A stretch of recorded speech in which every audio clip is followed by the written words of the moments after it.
आपकी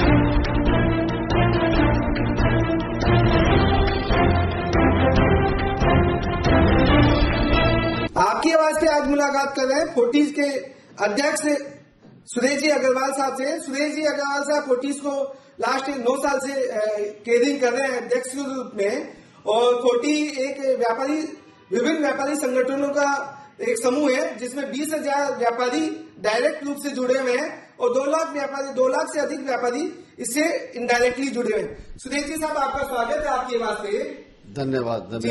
धन्यवाद कुलवल साहब जी। अभी कोरोना ट्रेजेडी के बाद किस तरह के आप व्यापार और संगठन को, इंडस्ट्रीज को देख रहे हैं, प्लीज बताइए। करीब जैसे नोटबंदी हुई थी, नोटबंदी के बाद लगातार व्यापार और उद्योग एक धरातल की तरफ चला गया था। मैं कहूँ एक वेंटिलेटर पे था और कोरोना की वजह से एक मरणासन पोजीशन पे आ गया था। परंतु अब ये दिसंबर के बाद से बड़ी जल्दी रिकवरी हुई है और ये धीरे धीरे अपने पोजीशन पे ओरिजिनल पोजीशन पे आता जा रहा है, और उम्मीद है कि मार्च अप्रैल के बाद व्यापार उद्योग अपनी सही पोजीशन पे आ जाएगा। जी, जिस तरह से केंद्र सरकार ने रेगुलरली कोरोना काल को देखते हुए व्यापारियों को सहयोग किया विभिन्न नीतियों के तहत, आपका क्या कहना है इसमें केंद्र सरकार के बारे में? केंद्र सरकार ने जो सहयोग किया, मैं ये समझता हूं कि वो बहुत बड़ा सहयोग व्यापार उद्योग को नहीं था। एक लोन देने की प्रक्रिया थी जिसको थोड़ा सा आसान किया गया था। उस लोन प्रक्रिया की जरूरत लोगों को कम थी, जरूरत ज्यादा थी। कुछ व्यापारी उद्योगों को लोन की भी जरूरत थी, ऐसा नहीं था कि नहीं था, बट जो ज्यादा जरूरत थी कि कर्मचारियों का वेतन हो, बिजली के बिल हो, या जो दूसरी समस्याएं उनके सामने आ रही थी, वो उस पर केंद्र सरकार ने बिल्कुल भी ध्यान नहीं दिया। उसकी वजह से व्यापार उद्योग को नुकसान हुआ। बहुत सारे बिजनेस अभी भी, जैसे हम बात करें एंटरटेनमेंट इंडस्ट्री की, तो एंटरटेनमेंट इंडस्ट्री, सिनेमा हॉल और ये बिल्कुल बहुत बुरी तरह से डूबे हुए हैं। पिछले कुछ महीनों से सरकार की तरफ से उसमें कुछ भी सहयोग भी नहीं मिल रहा है। तो इसी तरह टूरिज्म इंडस्ट्री है, टूरिज्म इंडस्ट्री भी बहुत बुरी तरह से डूबी हुई है। हालांकि जनवरी में थोड़ा सा पिक किया है इन्होंने, क्योंकि होटल है, होटल से रिलेटेड और बहुत सारी इंडस्ट्रियां हैं। इसी तरह बिल्डर्स है, रियल एस्टेट है। रियल एस्टेट अब थोड़ा सा स्टार्ट हुआ, बट रियल एस्टेट को भी बहुत बड़ा नुकसान हुआ है। तो इस कोरोना की वजह से बहुत सारी इंडस्ट्रियों को जो नुकसान हुआ था, उसमें कुछ इंडस्ट्रियों को बिल्कुल भी राहत नहीं मिली केंद्र सरकार की योजनाओं से। जी, अभी केंद्र सरकार का जो बजट आया है उसको आप किस तरह से देखते हैं और क्या कहना चाहेंगे इस बारे में?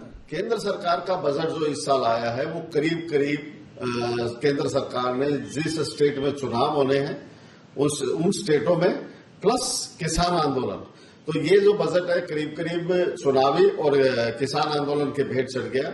व्यापार उद्योग को जो भी उम्मीद थी वो इसमें पूर्ण नहीं हुई है। कुछ एक्स्ट्रा कोई टैक्सेशन नहीं लगाया गया केंद्र सरकार के द्वारा। साथ ही केंद्र सरकार ने शायद, मुझे जहां तक पता है, कि इंडस्ट्रीज पे और डेवलपमेंट पे और इंफ्रास्ट्रक्चर पे फोकस किया है। आपका क्या कहना है? आप बिल्कुल सही कह रहे हैं कि ये भी एक बहुत बड़ी राहत है कि सरकार ने इस बार किसी भी व्यापारी पे कोई एक्स्ट्रा टैक्स की बर्डन नहीं दी है। नंबर 2, दूसरा आपने बात की कि इंफ्रास्ट्रक्चर, बिल्कुल सही, इंफ्रास्ट्रक्चर पे सरकार का बहुत बड़ा फोकस रहा है और इंफ्रास्ट्रक्चर पे उन्होंने इस साल काफी काम करने की उम्मीद बजट दिया है। तो इंफ्रास्ट्रक्चर का डेफिनेटली व्यापार उद्योग पे काफी कुछ फर्क पड़ना चाहिए। अभी राज्य सरकार का भी बजट आने में है। राज्य सरकार से आपको क्या उम्मीद है? व्यापारी और विभिन्न संगठन को और इंडस्ट्रीज को क्या उम्मीद है? हमारे माननीय मुख्यमंत्री श्री अशोक गहलोत जी ने पिछले 2 साल में जो बजट पेश किए, व्यापार उद्योग के लिए एक अच्छे संकेत के साथ उन्होंने अच्छी रियायत और घोषणाएं दी है। तो इस बार भी हमारे को उम्मीद है कि जो व्यापार उद्योग की जितने भी डिमांड्स है उसको मैक्सिमम को वो पूरा करते हुए बजट की घोषणा करेंगे। तो इसमें हमें काफी सकारात्मक उम्मीदें हैं। कुछ स्पेसिफिक डिमांड होगी इंडस्ट्रीज की, कोई पर्टिकुलर इंडस्ट्रीज की और व्यापार संगठनों की, वो आप रखे हमारे पटल में? बहुत सारी डिमांड्स है। जैसे रिको इंडस्ट्रियल एरिया है, जो सिटी के बीच में इंडस्ट्रियल एरिया आ गए हैं, उनको बाहर लेके जाए, उनको कॉमर्शियल और रेजिडेंशियल की परमिशन दें। साथ के साथ जो इंडस्ट्रियल एरिया है उनके अंदर पेट्रोल पंप है, हॉस्पिटल है, कुछ रेजिडेंशियल एरिया है, उनकी परमिशन दें। प्रदूषण से संबंधित है कि प्रदूषण में बहुत सारी इंडस्ट्रियां जो पहले कवर नहीं हुई या पहले नहीं आ रही थी या पहले आई हुई भी थी, लोगों ने परमिशन नहीं लिया है, उन सबको एक विशेष रियायत देते हुए सरकार एक स्कीम लाके उनके तुरंत उनको प्रदूषण की लाइसेंस ग्रांट करे। प्लस एमनेस्टी स्कीम है कि सरकार एक ऑर्डर से सारे डिपार्टमेंट में एक एमएनएसटी स्कीम ले आए, तो सरकार को भी फायदा है, व्यापारियों को भी फायदा है, सरकार के कोर्टों को भी फायदा है, कोर्ट में केस खत्म होंगे, सरकार को रेवेन्यू आ जाएगा, व्यापारी एक इजी महसूस करेगा।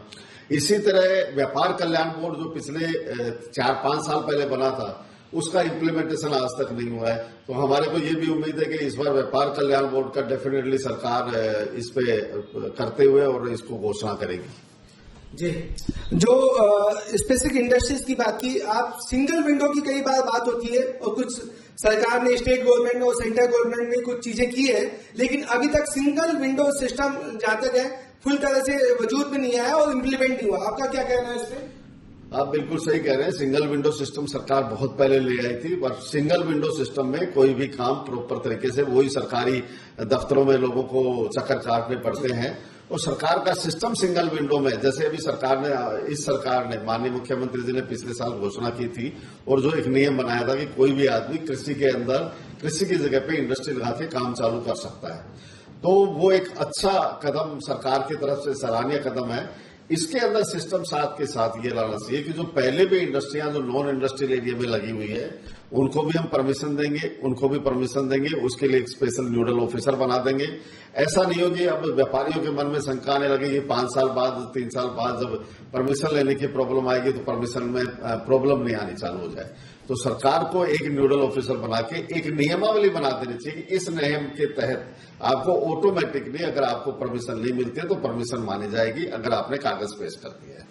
तो ये एक अच्छा कदम होना चाहिए अगर सरकार इस तरह की पॉलिसी लिया। जी, आपने कृषि क्षेत्र में उद्योग लगाने की बात कही, तो इसमें बहुत सारी समस्याएं नहीं आ जाएगी? इंफ्रास्ट्रक्चर की, आधारभूत सुविधाओं की समस्या होगी, ट्रांसपोर्टेशन की समस्या होगी, और भी बहुत सारी समस्या आ जाएगी। इसको किस तरह से? नहीं, सरकार ने ऑलरेडी घोषणा कर दी है इसकी ऑलरेडी, और इस पर इंडस्ट्रियां लगनी चालू हो गई है और एक सकारात्मक और एक अच्छा कदम है सरकार की तरफ से, मैं ये समझता हूँ। तो इसमें कोई प्रॉब्लम नहीं है। जो भी इंडस्ट्री लगाएगा वो अपने हिसाब से देख के लगाएगा कि उसको इंडस्ट्री कहाँ लगानी है। जीएसटी की बात कर लेते हैं। आज शायद 3 साल हो गए होंगे, कंप्लीट होने वाले हैं, हो गए होंगे। तो 3 साल में जीएसटी को आप टैक्सेशन को लेके किस तरह की सुविधाएं आपको मिली और किस तरह की परेशानियों से व्यापारी जगत, जो पहले टैक्सेशन हुआ करते थे, 40-50 तरह के टैक्स लगते थे व्यापारी पे, उद्योगपति पे, इंडस्ट्रियलिस्ट पे, वो टैक्स अब जीएसटी के अंदर सब लगभग समाप्त से हो गए हैं। इस पे आप क्या कहना चाहेंगे? क्या केंद्र सरकार को इसके लिए बधाई देना चाहेंगे आप? जीएसटी एक अच्छा कानून है और वाकई में मैं कहता हूं सेंट्रल गवर्नमेंट इसके लिए बधाई की पात्र है कि जीएसटी लागू होने से कई सारे टैक्सेशन खत्म हो गए। बट जीएसटी ने समस्याएं बहुत बढ़ा दी है। जीएसटी की समस्याओं में जो छोटा व्यापारी है वो इन कानूनों को पूरा नहीं कर पा रहा है और सरकार ने इतने नियम और इतने कठोर नियम बना दिए हैं कि आम आदमी भी पूरा नहीं कर पा रहा है। आज अगर कोई भी माल भेजता है तो उसमें कहीं ना कहीं कोई खामी रह जाती है, उसकी वजह से डिपार्टमेंट उसको बहुत परेशान करता है। तो सरकार को जो बात कर रही थी कि एक सरल टैक्सेशन प्रक्रिया की, वो सरल नहीं होके ये बहुत ज्यादा कठिन भी नहीं, मैं कहूँगा बहुत ज्यादा कठिन प्रक्रिया हो गई है। सरकार को इसके सरलीकरण की तरफ ध्यान देना चाहिए। जीएसटी अच्छा कानून है, इसका हम समर्थन करते हैं। जी, अभी जो सेंट्रल गवर्नमेंट पे वापिस आते हैं, अभी टैक्सेशन, अभी 24 को बजट आ रहा है, तो आपका कोई पर्टिकुलर इंडस्ट्रीज को लेकर बजट और टैक्सेशन के ऊपर आप कुछ कहना चाहेंगे? टैक्सेशन तो अब स्टेट गवर्नमेंट के पास कुछ राय नहीं है, चाहे वो इनकम टैक्स हो चाहे जीएसटी हो। जीएसटी आने के बाद पेट्रोल के बोल सकते हैं, पेट्रोल और डीजल को एक्चुअल में सेंट्रल गवर्नमेंट और स्टेट गवर्नमेंट को मिलके इसको जीएसटी के दायरे में लाना चाहिए और इसकी रेवेन्यू, स्टेट को भी रेवेन्यू चाहिए, सेंट्रल को भी रेवेन्यू चाहिए। आप जीएसटी 28 की बजाय ज्यादा कर दें पर इसको जीएसटी में ले आए तो न तो किसी पे ब्लेम न कुछ हो। सेकंड, इसका एक रेट फिक्स कर देना चाहिए गवर्नमेंट को। क्रूड का रेट कम हो तो गवर्नमेंट प्रॉफिट ज्यादा ले, क्रूड का प्रॉफिट ज्यादा हो तो रेट कम कर ले। तो 75-80 के आसपास अगर गवर्नमेंट इसका ऑल ओवर इंडिया में एक रेट और रेट तय कर दे और एक रेट लागू होना चाहिए पूरे इंडिया में जीएसटी के बाद, कि पहुंचने के बाद हर जगह पे, जैसे आप बात करें हम जयपुर की, तो जयपुर अगर 95 रुपए का टैक्स है तो गंगानगर में 100 रुपए का है, वहां वो ट्रांसपोर्टेशन की वजह से 5 रुपए बढ़ जाता है। वो 5 रुपए बढ़ जाता है, उसका नुकसान ये होता है कि लोग हरियाणा वाले पेट्रोल पंप चलते हैं, हमारे चलते नहीं है। तो इस वजह से अगर ऑल इंडिया एक टैक्सेशन होगा तो एक इजी प्रक्रिया होगी, सरकार को रेवेन्यू भी ज्यादा मिलेगी। जी, आज हम जयपुर के ट्रांसपोर्ट नगर में ही बैठे हैं, तो ट्रांसपोर्ट नगर की सुविधाओं के बारे में आप सरकार से क्या रिक्वेस्ट करना चाहेंगे? ये 20-25 सालों से ये चीजें दूसरी जगह जाके सही जगह इंप्लीमेंट होना और ये सारे ट्रांसपोर्ट नगर शिफ्टिंग की बात चल रही है 20-25 सालों से, इस पे आप क्या कहना चाहेंगे? ट्रांसपोर्ट नगर के अलावा हार्डवेयर एसोसिएशन भी डिमांड कर रहा है कि हमें भी एक सुनिश्चित जगह देके हमें सुविधाजनक करें, इस पे आप क्या कहना चाहेंगे? ट्रांसपोर्ट नगर पिछले 20 सालों से नए ट्रांसपोर्ट नगर की घोषणा स्टेट गवर्नमेंट ने की थी और आज तक वो समस्याएं लटकी पड़ी है, कभी कोर्ट की वजह से, कभी जेडीए की वजह से। जेडीए का प्रॉपर पूरा ध्यान नहीं दिया जाना एक बड़ी समस्या है। सरकार भी चाहती है, व्यापारी भी चाहता है, ट्रांसपोर्टर भी चाहता है कि ट्रांसपोर्ट नगर अलग से बच जाए, सिटी के अंदर गाड़ियां नहीं आए, पर मजबूरी है तीनों की, क्योंकि जब तक गवर्नमेंट अलॉट करके उसको पूरा नियमन सिस्टमेटिक नहीं करेगी तब तक गाड़ियां भी अंदर आएगी।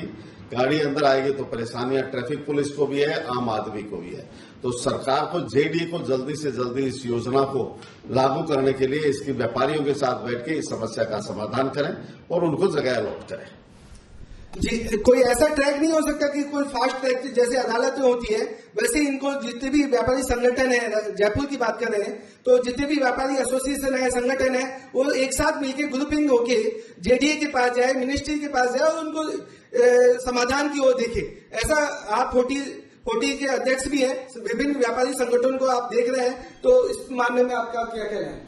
इस मामले में ऐसा है कि हम ट्रांसपोर्ट एसोसिएशन, ऑटोमोबाइल एसोसिएशन, तकरीबन 10 एसोसिएशन है, ये मिलकर लगातार पिछले 20 सालों से जेडीसी, जेडीए, मिनिस्टर से मुख्यमंत्री सबसे मिल चुके हैं। अभी लेटेस्ट 15 दिन पहले फिर जेडीसी साहब से मीटिंग हुई थी, पर मीटिंगें होती हैं, मीटिंगों के बाद समाधान नहीं निकलता है, कहीं ना कहीं कुछ ना कुछ प्रॉब्लम। पूरा मैं समझता हूं कि जितना फॉलो इस ट्रांसपोर्ट व्यापारियों ने किया है, ट्रांसपोर्ट से संबंधित, इस ट्रांसपोर्ट नगर की समस्याओं से संबंधित शायद ही किसी ने किया हो। और ट्रांसपोर्ट नगर की जो एक विकास समिति बनी हुई है जिसके अंडर में सारी ये 10 एसोसिएशन आती है, उसका प्रेसिडेंट भी मैं ही हूँ। हम लोगों ने रेगुलर टच किया है सब लोगों ने ले जाके, परंतु फिर भी कोई समाधान इसका नहीं निकलता नजर आ रहा। जी, मुख्यमंत्री है या आपके जेडीसी है या जो आपके मंत्री जी हैं जो जेडीओ को देखते हैं, तो उनसे मिलकर कोई टाइम पीरियड फिक्स करके कि मुख्यमंत्री को एक वो देके एप्लीकेशन देके उसमें टाइम फ्रेम लगा के आप इस तरह से कुछ करा सकते हैं? सारी बातें हो गई, सब चीजें हो गई। सरकार ने 1111 रुपए में जगह फर्स्ट लॉटरी निकालनी थी, फर्स्ट लोगों को अलॉटमेंट देनी थी, उसके हिसाब से पैसा लेके बुकिंग ले ली। आज सरकार कहती है हम 13,000 रुपए में जगह देंगे क्योंकि रेट बढ़ गया। अरे वहां का रेट बढ़ गया, जिस दिन आपने जगह एक्वायर की है वो उसी रेट पे की हुई है, उस रेट पे आपने लोगों की बुकिंग ली है। अब सरकार नहीं देगी तो हाई कोर्ट का रास्ता है कि हम हाई कोर्ट में जाएंगे। तो हम लास्ट समझते हैं कि 1-2 महीने में अगर सरकार इसका समाधान नहीं निकालेगी तो हम हाई कोर्ट का रुख करेंगे इसके। और किस तरह की अन्य समस्याएं, व्यापारी संगठनों की समस्याएं जो आप हमारे पोर्टल पे रखना चाहेंगे? व्यापारी की डेली रोज कोई ना कोई नई समस्याएं आती है, इसमें कोई दो राय नहीं है, और रोज की रोज उसके बारे में हम सरकार से चर्चा करते हैं। सरकार मैक्सिमम का समाधान भी करती है, ऐसा नहीं कि समाधान नहीं होता। कोरोना के अंदर व्यापारियों के लिए सरकार का बहुत अच्छा सहयोग रहा और व्यापारियों की हर समस्या को सरकार ने सुचारू रूप से, उसको सकारात्मक रूप से उसका समाधान भी किया। तो इसलिए मैं सरकार का आभारी हूं कि राज्य सरकार लगातार हमारी समस्याओं को सुन के उसका समाधान कर रही है। छोटी छोटी समस्या, कोई बहुत बड़ी समस्या कोई व्यापारियों की नहीं है, छोटी छोटी आती है, वो समाधान होता है। जी, कोई लास्ट मैसेज आप आपके वास्ते व्यूअर्स को देना चाहें, व्यापारियों के लिए, संगठन के लिए और केंद्र सरकार और राज्य सरकार के लिए? मेरा सभी व्यापारी बंधुओं से अनुरोध है कि आपकी किसी भी तरह की कभी भी कोई समस्या है, आप federation of Rajasthan trade and industry 40 को 40 के वेबसाइट पे या 40 के ऑफिस में आप भेजें, हम आपकी समस्याओं का समाधान कराने की पूरी प्रयास करेंगे। धन्यवाद। सुरेश अग्रवाल, प्रेसिडेंट 40।